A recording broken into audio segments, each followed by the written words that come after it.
Hello बच्चों, आप सभी को नमस्कार। स्टूडेंट, 12th बिजनेस स्टडी में हम लास्ट प्रीवियस ईयर के जो बोर्ड एग्जाम के पेपर है उनके ऑब्जेक्टिव टाइप के क्वेश्चन हल कर रहे हैं और उसी कड़ी में आज हम 2022 का पेपर लेकर आए हैं। बच्चों, 2010 से 2020 तक के पेपर मैंने आपको हल करवा चुका हूँ। अभी 2021 का पेपर अवेलेबल न होने के कारण 21 को अभी हमने पोस्टपोन कर दिया है। 2022 का पेपर लेकर आया हूँ। 21 का भी 1-2 दिन में अरेंज हो जाएगा तो हम 21 को भी समझ लेंगे। अभी हम 2022 का पेपर देखने वाले हैं, उसके ऑब्जेक्टिव टाइप के क्वेश्चन देखेंगे। ठीक है, स्टार्ट करते हैं आज की हमारी क्लास। वेलकम है आप सभी का। देखिए, 2022 में पहला जो प्रश्न है हमारा ऑब्जेक्टिव टाइप के क्वेश्चन में, वो है विकल्प का। प्रबंध क्या है? हम सभी को मालूम है प्रबंध क्या है, एक कला और विज्ञान दोनों है। ठीक है, प्रबंध क्या है? तो प्रबंध एकल क्रिया है, सामाजिक क्रिया है, सामूहिक क्रिया है या आर्थिक क्रिया है। अब यहाँ पर प्रबंध क्या है?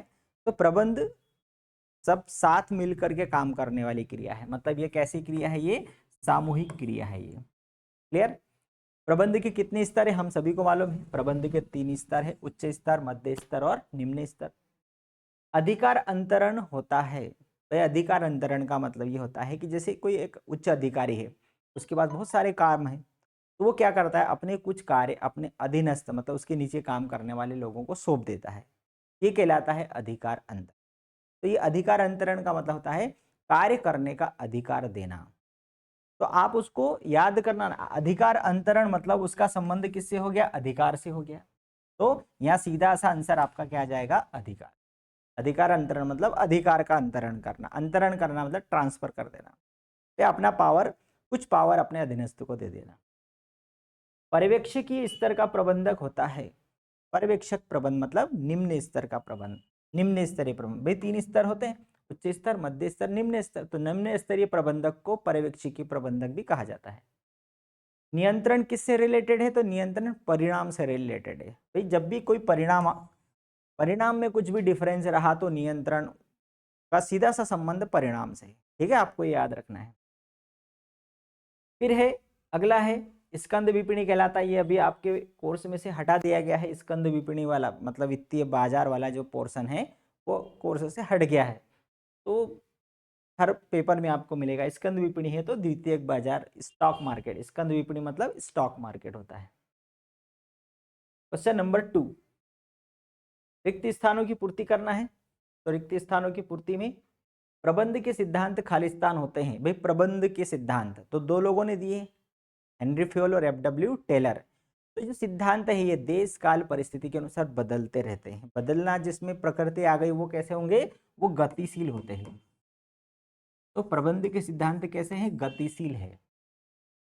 टेलर के अध्ययन का केंद्र बिंदु कौन था? श्रमिक। टेलर के अध्ययन का केंद्र बिंदु कौन था? श्रमिक। और यदि यहाँ आ गया फ्योल के अध्ययन का केंद्र बिंदु तो प्रबंधक। ये हमें याद रखना है। अंतरराष्ट्रीय पर्यावरण सदैव कैसा होता है? बदलता रहता है। ठीक है, अंतरराष्ट्रीय पर्यावरण हमेशा परिवर्तनशील रहता है, बदलता रहता है। विकेंद्रीकरण खालिस्तान का ही एक विकसित रूप है। विकेंद्रीकरण मतलब डिसेंट्रलाइजेशन, मतलब अधिकारों को निचले स्तर तक बांट देना। सेंट्रलाइजेशन, केंद्रीकरण में सारे अधिकार अपने पास रखना, और विकेंद्रीकरण में सारे अधिकार अपने अधीनस्थों तक, निचले स्तर तक बांट देना। तो विकेंद्रीकरण मतलब भारार्पण का ही एक रूप है। भारार्पण। अबे भारार्पण क्या है? जैसे मेरे कोई अधिकारी है, अधिकारी के पास बहुत सारा भार है। बहुत सारा भार मतलब बहुत सारा काम है, काम का भार है। अब वो क्या करता है? अपने अधीनस्थों को कुछ काम सौंप देता है। तो उसने अपने भार का अर्पण कर दिया। तो एक ही अधिकारी ने अपने अधीनस्थ को काम सौंपा। ये केवल एक स्तर पर हुआ। ठीक है, जब तीनों स्तर पर ये क्रिया समान रूप से की जाएगी तो ये हो जाएगा विकेंद्रीकरण। तो भारार्पण केवल एक छोटी सी क्रिया है कि कोई एक व्यक्ति ने यह प्रयोग किया और उस प्रयोग को सारे सिस्टम में अपना लेना, वो कहलाता है विकेंद्रीकरण करना।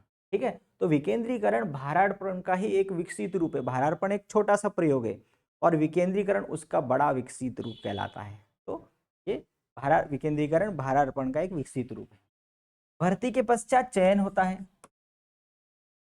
चयन की प्रक्रिया होती है, भर्ती चयन, ठीक है। भूमि और भवन में विनियोग खालिस्तान पूंजी का प्रतिनिधित्व करता है। भाई भूमि और भवन क्या है? स्थायी संपत्ति है, और स्थायी संपत्तियों में विनियोग करना, तो कौन सी पूंजी का विनियोग किया जाएगा? स्थायी पूंजी का ही विनियोग किया जाएगा, ठीक है। स्थायी संपत्तियों को खरीदने के लिए स्थायी पूंजी का ही उपयोग किया जाता है। सेबी की स्थापना कब की गई? 1992 में, 1992 में। सही जोड़ी में चलेंगे हम। अधिक लागत, भाई अधिक लागत ये क्या है? तो ये नियोजन की सीमा है। ये अधिक लागत क्या है? नियोजन की सीमा। नियोजन मतलब प्लानिंग, योजना, उसकी अधिकतम जो लागत है वो उसकी सीमा हो गई। औपचारिक संगठन, संगठन में स्थिरता।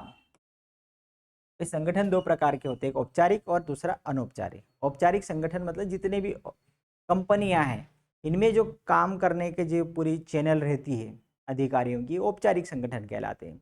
वे ऊपर उच्च स्तरीय प्रबंधक, मध्य स्तरीय प्रबंधक, निम्न स्तरीय प्रबंधक, तो ये सब क्या है? ये औपचारिक संगठन है, जिसमें पदों के आधार पर कर्मचारियों की नियुक्तियां होती है। तो ऐसे संगठन कैसे होते हैं? औपचारिक संगठन कैसे होते हैं? स्थिर होते हैं, में स्थिरता होती है। पदोन्नति, तो पदोन्नति भर्ती का आंतरिक स्रोत है। नेतृत्व, भाई नेतृत्व का मतलब होता है नेता। नेता जो काम करता है वो नेतृत्व कहलाता है। तो नेता के पीछे चलने वाले लोग अनुयायी कहलाते हैं। अनुयायी मतलब नेता के पीछे चलने वाले लोग, नेतृत्व के पीछे चलने वाले लोग। बजट मतलब पूर्वानुमान। भाई बजट का मतलब होता है आय और व्यय का पूर्वानुमान लगाना। भविष्य में कितना पैसा आने वाला है, कितना खर्च करने वाले हैं, उसका अनुमान लगाना, ये पूर्वानुमान कहलाता है, ये बजट कहलाता है। ब्रांड, ब्रांडिंग, वस्तु की पहचान। भाई किसी भी वस्तु को हम कैसे पहचानते हैं? ब्रांड से। ब्रांडेड, हम बोलते हैं ब्रांडेड कपड़ा है, ठीक है। फिर है, तीन हो गए, ठीक है। और है एक शब्द में उत्तर देना है। नियोजन में सर्वप्रथम निर्धारण किसका किया जाता है? भी योजना या नियोजन। जब भी हम कोई प्लानिंग बनाएंगे तो उसमें सबसे पहले किसका निर्माण होगा? तो उद्देश्यों का निर्धारण किया जाता है। नियोजन में सबसे पहले उद्देश्यों का निर्धारण किया जाता है। भी बिना उद्देश्य की योजना नहीं होती, ठीक है। विकेंद्रीकरण के निर्णय किसके द्वारा लिए जाते? भाई विकेंद्रीकरण अभी मैंने बताया कि भारार्पण में एक अधिकारी अपने एक ही अधीनस्थों को ये काम सौंपता है, और विकेंद्रीकरण में हर एक स्तर पर यह अधिकार सौंप दिया जाता है। तो अधिकार सौंप देना मतलब कि निर्णय लेने का अधिकार किसको दे दिया? अधीनस्थों को दे दिया गया। तो विकेंद्रीकरण में निर्णय किसके द्वारा लिए जाते हैं? अधीनस्थों के द्वारा। अधीनस्थों के द्वारा मतलब अधिकारी के नीचे जो काम करने वाले जितने भी असिस्टेंट होते हैं उनके द्वारा। भर्ती का आधुनिक माध्यम क्या है? इंटरनेट। वेतन कौन सी अभिप्रेरणा है? अभिप्रेरणा मतलब मोटिवेशन। तो दो प्रकार से मोटिवेट किया जाता है कर्मचारियों को, एक मौद्रिक और दूसरा अमौद्रिक। मौद्रिक का मतलब मुद्रा के द्वारा, पैसों के द्वारा, वित्त के द्वारा, और अमौद्रिक का मतलब शाबाशी देना, प्रमाण पत्र देना, सम्मानित करना, ताल ओढ़ा देना। तो ये वेतन, वेतन मतलब पैसा, सैलरी। तो ये कौन सी अभिप्रेरणा हो गई? ये वित्तीय अभिप्रेरणा हो गई। तो आप वित्तीय भी बोल सकते हैं, कई जगह आपको लिखा रहेगा मौद्रिक, ठीक है। अंगूरी लता कौन सा संप्रेषण है? संप्रेषण मतलब मैसेज भेजना, संदेश भेजना। तो संदेश भेजने के दो माध्यम है, एक औपचारिक संप्रेषण, दूसरा अनौपचारिक संप्रेषण। औपचारिक संप्रेषण मतलब अभी मैंने बताया था संगठन दो प्रकार के होते हैं, औपचारिक संगठन, है ना। तो जो कंपनियां हैं, व्यवसाय, तो वहां पर जो उच्च स्तर, मध्य स्तर, निम्न स्तर, ऐसे तीन स्तर होते हैं। तो उच्च स्तर से जो मैसेज है मध्य स्तर को आता है, मध्य स्तर से निम्न स्तर को आता है। ऐसा step by step, office to office जो लेटर आते हैं, संदेश आते हैं, वो कहलाते हैं औपचारिक संप्रेषण, ठीक है। तो ये एक स्टेप बाय स्टेप चलता है, जिसको हम बोलते हैं सोपान श्रृंखला, कि ए अधिकारी यहाँ बैठा है, बी यहाँ बैठा है, सी यहाँ बैठा है, डी यहाँ बैठा है। तो कोई भी जो मैसेज है वो यहाँ से यहाँ आएगा, फिर यहाँ से यहाँ आएगा, फिर यहाँ से यहाँ आएगा, फिर यहाँ से यहाँ आएगा, मतलब वो स्टेप बाय स्टेप नीचे आता रहता है। इसी प्रकार से कोई संदेश ऊपर, नीचे से ऊपर जाना होगा तो यहाँ पर F G H इस प्रकार से वो एक के बाद दूसरे के पास और इस प्रकार से ऊपर तक जाता है वो। ये औपचारिक संप्रेषण हो गया कि एक अधिकारी से दूसरे के पास, दूसरे से तीसरे के पास, तीसरे से चौथे के पास, इस प्रकार से वो सिस्टमेटिक जाता है, ये औपचारिक संप्रेषण कहलाता है। अब दूसरा होता है अंगूरी लता, ये होता है अनौपचारिक संप्रेषण। अब अंगूरी लता, अब अंगूर की लता, अंगूर मतलब अंगूर जो हम खाते हैं, ग्रेप्स, उसकी जो बेल होती है तो वह कैसी होती है, तो वो एक बेल से दो बेल निकलती है, ठीक है। फिर उस ये वाली बेल से फिर दो बेल निकलेगी, ठीक है। फिर इससे दो बेल निकलेगी, इससे फिर दो बेल निकलेगी। इसका मतलब समझ रहे हो आप? इसका मतलब हमने किसी एक को मैसेज दिया, इस एक व्यक्ति ने दो लोगों को मैसेज दिया, फिर उन दो लोगों ने चार लोगों को मैसेज दिया, चार लोगों ने आठ लोगों को मैसेज दिया। इस प्रकार अंगूर की बेल की तरह वो मैसेज क्या हो जाता है, फैल जाता है, अफवाह की तरफ फैल जाता है। तो ये संप्रेषण कहलाता है अनौपचारिक, क्योंकि यहाँ पर संगठन नहीं है, ये कौन सा संगठन है, अनौपचारिक संगठन है। तो ये संप्रेषण कौन सा कहलाता है, अनौपचारिक संप्रेषण कहलाता है, जिसमें किसी प्रकार अनौपचारिक संप्रेषण, इसमें किसी प्रकार की औपचारिकता की जरूरत नहीं है। किसी एक को बोलो, एक दूसरे को बोलेगा, दो चार को बोलेंगे, चार आठ को बोलेंगे, भीड़ में जैसे अफवाह फैलती है ना, वो अंगूरी लता संप्रेषण, अनौपचारिक संप्रेषण होता है। किसी उपक्रम की वित्तीय स्थिति का मापदंड क्या होता है, लाभ। किसी भी उपक्रम, फाइनेंशियल पोजीशन आपको जानना है तो आप पता लगा लो उसके ऊपर कितना प्रॉफिट कमा रहा है। उपभोक्ता संरक्षण अधिनियम 1986, ठीक है। फिर है ट्रू और फॉल्स, नियुक्तिकरण एक सतत प्रक्रिया नहीं है, नहीं बोल दिया गलत आ गया, जबकि वो सतत प्रक्रिया है। संप्रेषण सदैव लिखित में होता है, ये भी गलत हो गया क्योंकि वह मौखिक भी होता है। विचलन सदैव ऋणात्मक होता है, ये गलत हो गया, क्यों, क्योंकि ये धनात्मक भी हो सकता है।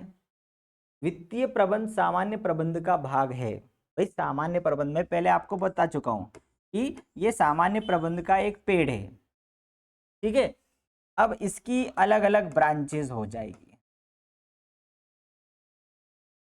सामान्य प्रबंध, ये कौन हो गया, सामान्य प्रबंध, ये जो पेड़ है ये पेड़ सामान्य प्रबंध है। अब उसकी अलग अलग शाखाएं निकलेगी, तो वित्तीय प्रबंध उसकी एक शाखा हो गई, है ना।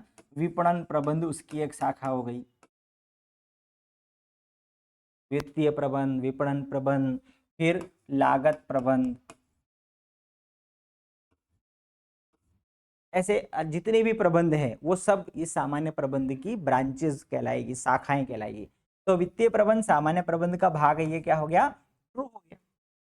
पूंजी बाजार मुद्रा बाजार एक समान है, ये गलत है और ये हमारे कोर्स में से हटा भी दिया गया है।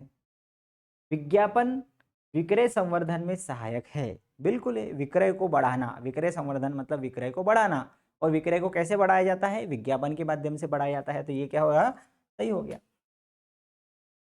ये था 2023 का जो पेपर था व्यवसाय अध्ययन का, वो अभी हमने ऑब्जेक्टिव टाइप के क्वेश्चन किए, ठीक है। अब 2021 का बीच में बच गया है, वो भी अभी हम अगले क्लास में हम कर लेंगे। तो वीडियो आपको अच्छा लगे तो आप उसको लाइक करें, अपने दोस्तों के साथ शेयर करें, और चैनल पर नए हैं तो सब्सक्राइब करना ना भूलें। अगले वीडियो में फिर मिलेंगे, तब तक के लिए नमस्कार।